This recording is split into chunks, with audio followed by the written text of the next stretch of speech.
So how are you liking this ride? Good. Good? Did you get airborne?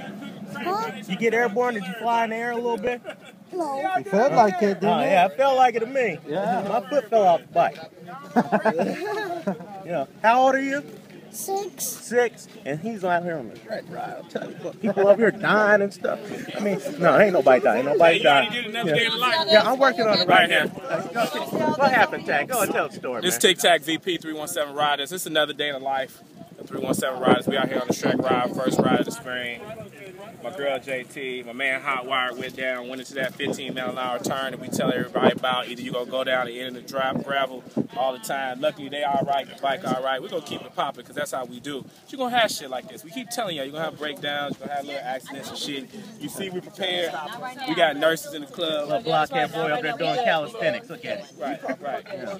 Another day on life. Next time we ride, come with us, be with us. You know what I'm saying? If you're on Tuesday, it's the only place to be. We getting it in.